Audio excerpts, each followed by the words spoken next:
Alright, so summary for Mission Red Planet 2nd Edition.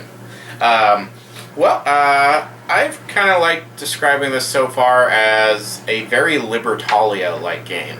So if you're familiar with that, or if you watched our video for Libertalia, you'll understand what I'm talking about.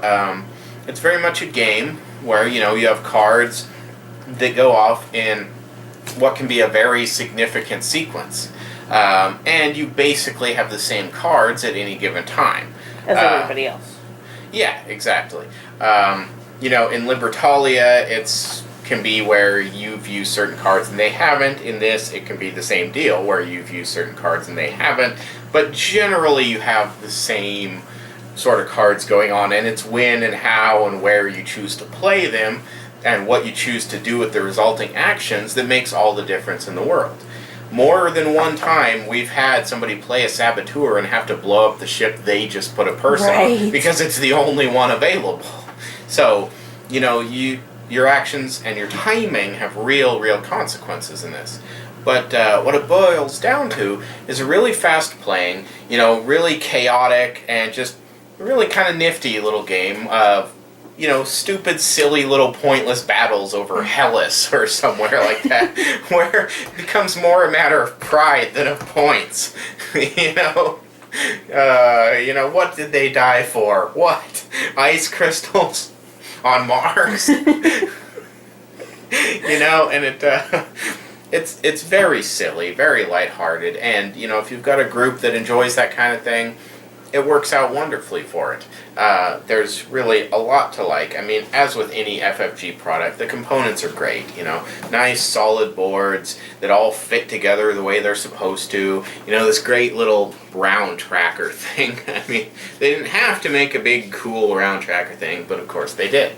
And all the tokens look really cool. The cards have neat art. Oh, yeah, the art's wonderful. Who did the art on this? Does it say? Might say in of course the book. It doesn't credit the artist on the box. Whatever. Anyway, really terrific, cute, fun, lighthearted art. And, it manages to keep everything so lighthearted that even the mean characters like the soldier and the femme fatale don't really upset you too much, It's hard to get angry about this game. Well, I don't know about you, but I hate getting shot. Well, we'll have to agree to disagree on that one. I find it a rousing summer's lark.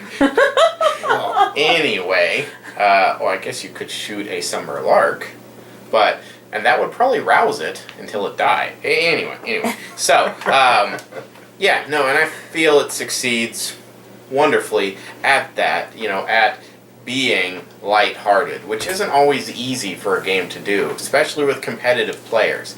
I mean, I'm sure there are people out there who could get upset over this, but it's going to require some effort. Right, you gotta really work at it. Being a bunch of dicks. I'm sorry, but you're a bunch of dicks.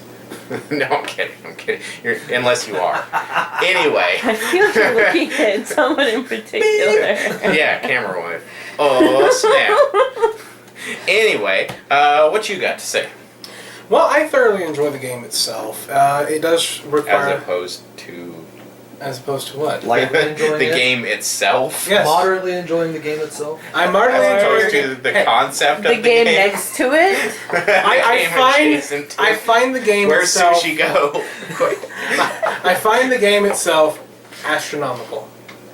Hitting again. Ooh! Flying headband. I was wondering what that was. Anyway, I thought it was underwater. Outside of being astronomical, I like the game. It requires a little bit of a strategy in itself. Well, other than that, again, with all board games, it's always good to get together with other people and enjoy. Mm-hmm. Well, so now, I would describe this more as a tactical experience, as it's really round to round that you're doing. Oh, most certainly. Things. I mean, trying to have an overall strategy is important, but it generally doesn't survive the round too well in this game. I've seen. Yeah, you definitely don't want to try to think too far ahead. We're going to Hellas, apparently. Yeah. So not where I wanted to go. There's a certain amount in this game where you just have to cede the fact that your plans are going to get ruined, either because of the discovery cards or someone sending your ship to the different area, Or blowing it up. As the juniorest member of the gaming team, would you say this one would be relatively easy for non-gamer types to pick up, or Almost certainly the rules are very simple. You're practically just reading off what's on the cards, basically. yeah, well, very much so. Yeah, you really are just Say, reading your cards on any given round. Yeah, Our oldest picked it up pretty you well. really only need one person that knows the background fiddly bits to. Yeah, and you don't even have to know the full thing. I mean, even I could probably teach it to someone, and I've only played the game once. This Wasn't is like twice? your Twice. Well, second. full game once. Oh, right. Okay. Yeah, no, so, yeah, I think that about sums it up pretty nicely, Yes. actually. Any other commentary? There's our, no. Well, I mean, for like the younger, like our youngest didn't. She did okay, team play, but our oldest did really well when we played it with the girls. So 10, depending on Yeah, it's really a matter of reading comprehension. reading because there is comprehension, a yeah. lot of reading to this. So, So yeah, no, it's great play with your kids if their reading levels at the right. Cause the girls loved it. Bring your kids, Well- shoot their ass. all right. Right. So, I Woo. would say that sums it up Yes, pretty that nicely. does. So, until next time, get off your computer and go play some more games.